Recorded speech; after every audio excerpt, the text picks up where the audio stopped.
मन में कई तरह के विचार आते हैं। कभी कभी तो ना चाहते हुए भी मन में अश्लील विचार आ जाते हैं। लेकिन महात्मा गौतम बुद्ध की इस कहानी से आपके विचारों में बदलाव आएगा। मनुष्य का मन बहुत ही चंचल होता है और इसलिए मन में कई तरह के विचार उत्पन्न होते हैं।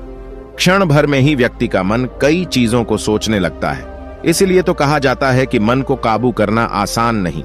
लेकिन गौतम बुद्ध मन को नियंत्रित करने के आयामों के बारे में भी बता चुके हैं। मन में विचारों का आना गलत नहीं है कि लेकिन मुश्किल तब हो जाती है या विचार ऐसी परिस्थिति में गलत होते हैं जब मन में अश्लील विचार आते हैं। कभी कभी तो ना चाहने के बावजूद भी मन में अश्लील विचार आते हैं। अगर आपके मन में भी ऐसे विचार आते हैं तो गौतम बुद्ध की इस कहानी से आपके विचारों में जरूर बदलाव आएगा। बुद्ध अपने भिक्षुओं को उपदेश देने के साथ ही उन्हें भिक्षाटन के लिए भेजते थे। एक बार उन्होंने अपने भिक्षु भरत को भिक्षा लेने के लिए एक श्राविका के घर भेजा।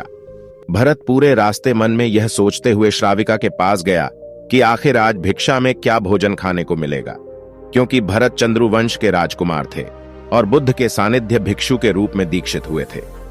हमेशा भरत को महल में खाने के लिए स्वादिष्ट पकवान मिलते थे, लेकिन आज भिक्षा के रूप में उसे जो भी मिलेगा संतुष्ट होना पड़ेगा। श्राविका के घर पहुंचकर भरत ने भिक्षा मांगी। श्राविका ने भरत को बैठने के लिए कहा और भोजन लाने के लिए घर के भीतर चली गई। इधर भरत फिर से अपने प्रिय भोजन के बारे में सोचने लगे और जैसे ही श्राविका भोजन लेकर आई तो भरत अचंभित रह गए।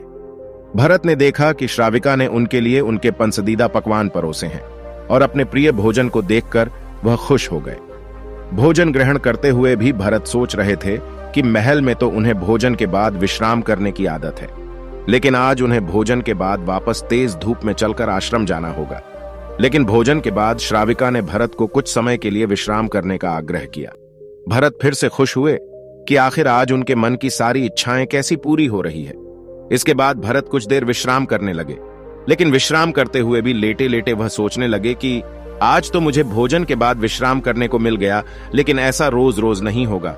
जब भरत विश्राम के बाद उठे तो श्राविका ने कहा कि आप जब तक चाहे यहां ठहर सकते हैं।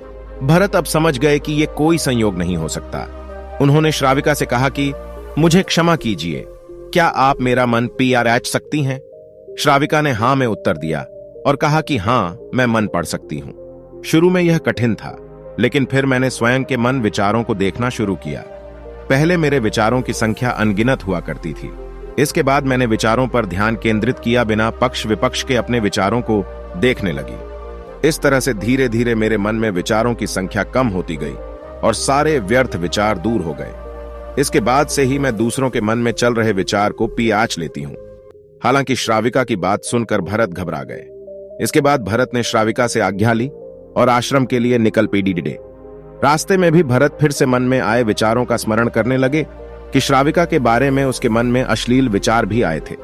श्राविका ने उसे भी जान लिया होगा, वह मेरे बारे में क्या सोचती होगी। भरत खुद को लज्जित महसूस कर रहे थे। भरत ने आश्रम पहुंचकर गौतम बुद्ध से कहा कि अब मैं कभी भिक्षाटन के लिए नहीं जाऊंगा। बुद्ध ने भरत को पास बुलाया और कहा कि क्या हुआ है, तुम मुझे सारी व्यथा बताओ। भरत ने सारी बातें बुद्ध को बताई। इसके बाद बुद्ध ने कहा कि अगले 1 हफ्ते तक तुम भिक्षाटन के लिए उसी श्राविका के घर पर जाओगे, लेकिन तुम्हें इस बात का ध्यान रखना होगा कि कल भिक्षाटन के लिए जाते हुए तुम अपने चित्त को पूरे होश में रखना। तुम्हारे भीतर क्या विचार उठे उन पर ध्यान केंद्रित करना और यह भी ध्यान रखना कि तुम्हारे मन में कौन सी वासना उठ रही है। तुम कल इन सभी चीजों को ध्यान में रखकर जाना और इसके बाद मुझे वापस आकर बताना।